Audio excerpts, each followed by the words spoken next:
आगे बढ़ेंगे, उत्तर प्रदेश की बात करेंगे, जहां योगी आदित्यनाथ के बटेंगे तो कटेंगे का मुद्दा गरमाया हुआ है। डिप्टी सीएम केशव प्रसाद मौर्य का भी अब इस पूरे नारे से किनारा नजर आ रहा है। दरअसल योगी के नारे से कई नेता इससे पहले भी दूरी बना चुके हैं। बता दें कि केशव प्रसाद मौर्य ने कहा कि हमारा नारा एक रहेंगे तो सेफ रहेंगे है। बता दें कि सीएम योगी आदित्यनाथ ने कहा था कि अगर बटोगे तो नष्ट हो जाओगे, समाज को बांटने वाले देश के दुश्मन हैं। और ऐसे में अब आप देखिए, इस नारे से कई बीजेपी नेता किनारा करते नजर आ रहे हैं।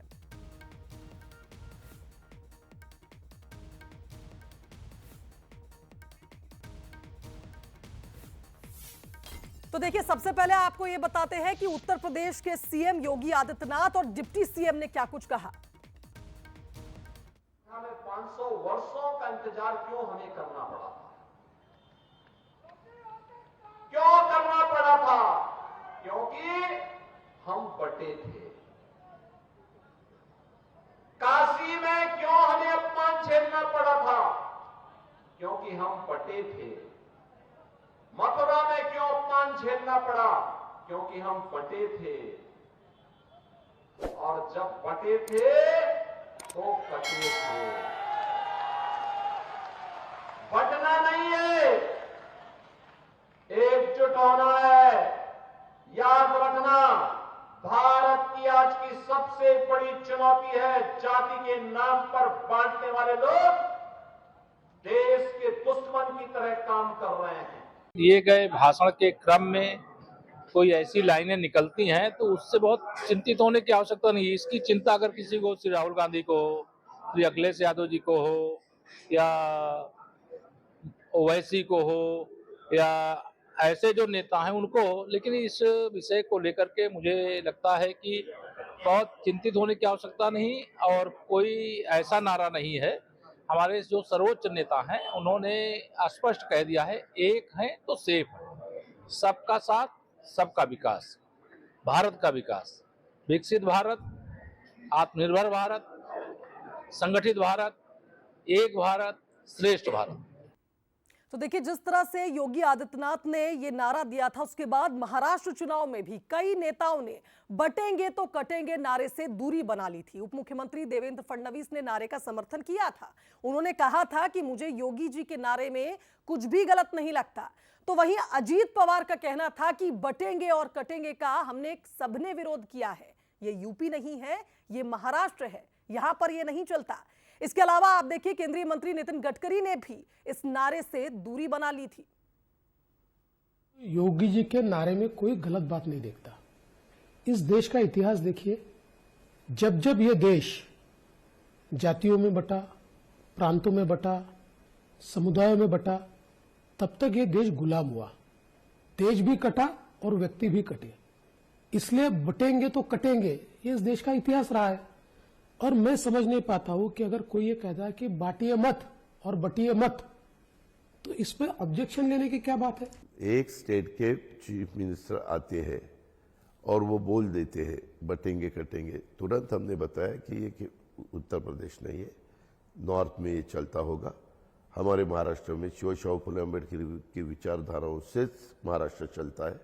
मैंने हमेशा देखा है, जब से मैं पॉलिटिक्स में आया हूँ या उससे पहले एक स्टूडेंट के नाते मैं जब सोचता था तो भी मैंने देखा है, उसके बजाय वो दूसरा कोई सोच ही नहीं सकता। मैंने आपको बताया कि हमें ये कटेंगे बटेंगे पसंद नहीं है। हमारा देश एक है, हम सब भारतीय हैं। हमारी भारतीयों में उपासना पद्धति अलग है। कोई मस्जिद में जाता है, कोई बौद्ध विहार में जाता है, कोई चर्च में जाता है, कोई मंदिर में जाता है। ये अलग अलग हमारी उपासना पद्धति है, पर हम भारतीय हैं, हम एक है। और हम सब ने मिलकर आतंकवाद के खिलाफ, जो हमारे देश में विशेष रूप से हमारी इंटरनल और एक्सटर्नल सिक्योरिटी को ध्यान में लेते हुए, हमारे देश में आतंकवादियों के खिलाफ और देश के दुश्मनों के खिलाफ हमने एक होना चाहिए। सबने जात पंथ धर्म भाषा भूलकर, ये उसका स्पिरिट है। चलिए, इस खबर पर हमारे साथ न्यूज हेड शरद द्विवेदी जी फोन लाइन पर जुड़ गए, उनका रुख कर लेते हैं। शरद जी, चुनावी समर में बटेंगे और कटेंगे इस तरह से चर्चाओं में था कि लग रहा था कि बीजेपी का सबसे बड़ा चुनावी हथियार ये नारा बन जाएगा, लेकिन अब तो बीजेपी खुद ही इस नारे में बढ़ती हुई नजर आ रही है। क्या समझें इसे? देखिए, ये मौर्य साहब उत्तर प्रदेश की राजनीति में केशव प्रसाद जी, योगी आदित्यनाथ जी के विचारों से या उनकी राजनीतिक शैली से कथित रूप से असहमत बताए जाते हैं और पहले भी इस तरह के बिंदु सामने आए हैं।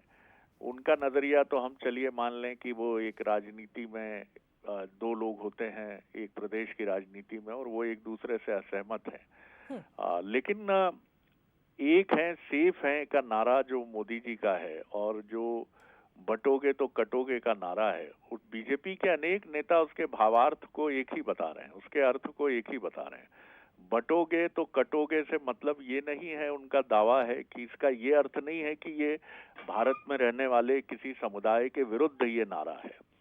इस नारे का अर्थ यही है कि भारत में रहने वाले जितने भी नागरिक हैं वो सब एक साथ रहें, नहीं तो फिर उनके हितों को चोट पहुंचेगी।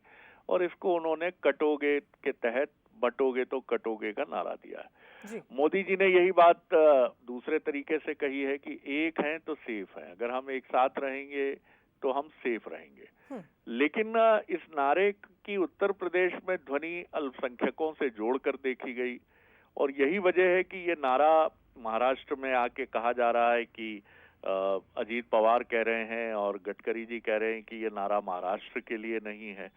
तो इस नारे पर एक कहीं ना कहीं एक अलग अलग सोच की बात तो जरूर सामने आ गई है।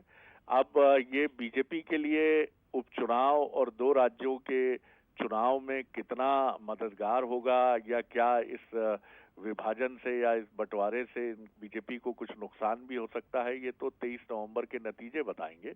हाँ, लेकिन इतना जरूर है कि ये चीज देखी जा रही है कि अब कुछ मुद्दों को लेकर जैसे योगी आदित्यनाथ जी की जो एक छवि बनी है पूरे देश में कि हिंदुत्व के ध्वजवाहक राजनेता की छवि है जी, उसको लेकर जरूर मुझे लगता है कि बीजेपी में कुछ नेताओं में मत भिन्नता है और वो ये चाहते हैं कि इस तरह की एकदम साफ बात सामने ना आए और जो बात योगी आदित्यनाथ बहुत खुलकर कहते हैं उसी बात को दूसरे तरीके से भी कहा जा सकता है। तो एक ये डिवीजन जरूर नजर आता है। शुभांगी, बिल्कुल सही कहा शरद जी आपने। और जिस तरह से देखिए, अलग अलग नेताओं के अलग अलग मत हो सकते हैं, एक नारे को लेकर लोगों की सोच अलग अलग हो सकती है, लेकिन कहीं ना कहीं जब पार्टी के अंदर खाने इस तरह के विरोध के सुर उठ रहे हैं तो निश्चित ही इसमें विपक्ष जरूर लीड लेना चाहेगा और कहीं ना कहीं बीजेपी को इसका नुकसान भी हो सकता है। बहरहाल बहुत शुक्रिया आपका बातचीत के लिए।